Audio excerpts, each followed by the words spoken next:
Fala, meus queridos, como que vocês estão?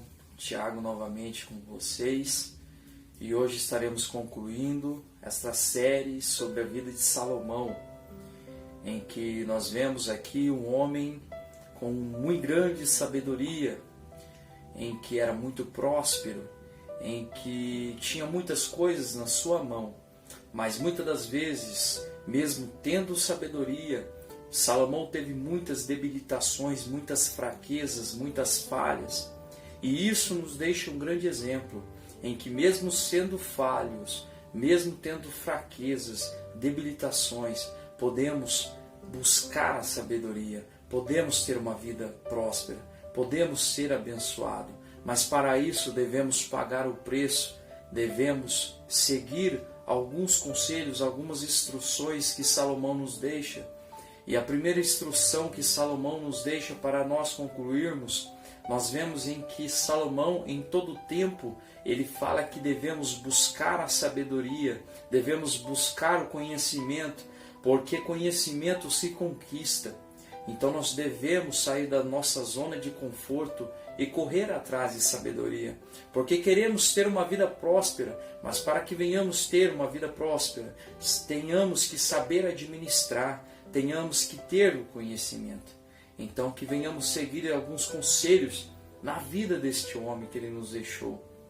E nós vemos também que Salomão, ele nos diz em que nós devemos não desprezar os bons conselhos, e realmente na vida, para que venhamos conquistar nossos objetivos, para que venhamos conquistar as nossas metas, devemos saber ouvir os bons conselhos.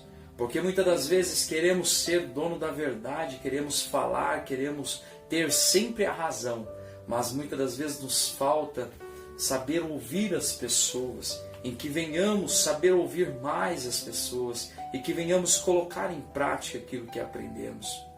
Nós vemos em que Salomão sempre, em todo o tempo, ele nos ensina, ele sempre fazia o seu melhor, ele sempre tinha uma comunicação boa com as pessoas, com os reinos. Salomão, ele nos deixa esse exemplo a seguir, em que devemos, em todo tempo, fazer o nosso melhor, em que devemos buscar a sabedoria e fazer o nosso melhor para que venhamos ter uma vida abençoada.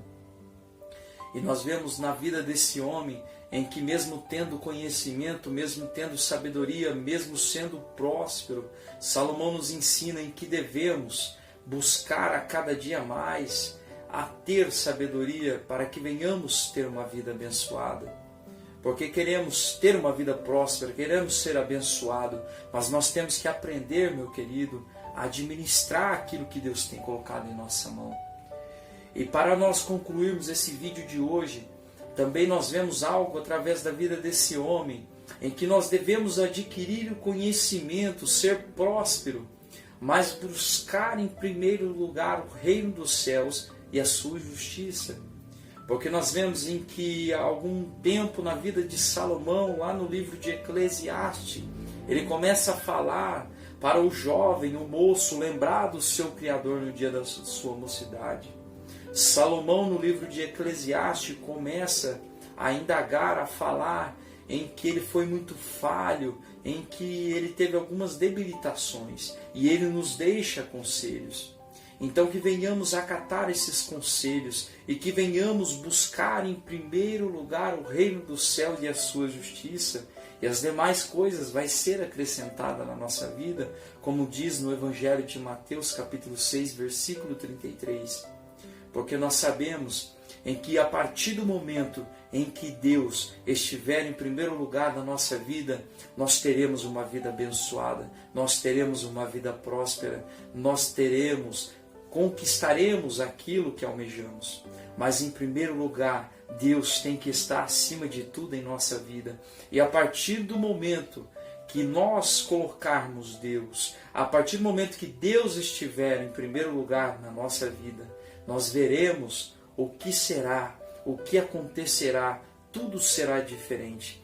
Então, meu amigo, que nessa pequena palavra, que venhamos colocar em prática aquilo que temos aprendido. Por mais simples que são as nossas palavras, mas nós vemos em que há grande exemplo a seguir, e que Deus esteja em primeiro lugar em nossa vida, em todo o tempo, e você verá o que Ele fará na sua vida, mas que nós venhamos fazer a nossa parte, que nós venhamos praticar o que aprendemos, porque não adianta nada Deus fazer e nós não fazer a nossa parte. Em primeiro lugar, nós devemos fazer a nossa parte, devemos fazer o nosso melhor para que venhamos conquistar aquilo que Deus tem para a nossa vida. E com essas pequenas palavras, eu quero te agradecer a sua vida, que Deus continue abençoando a você, a sua família, a tua casa, que você seja próspero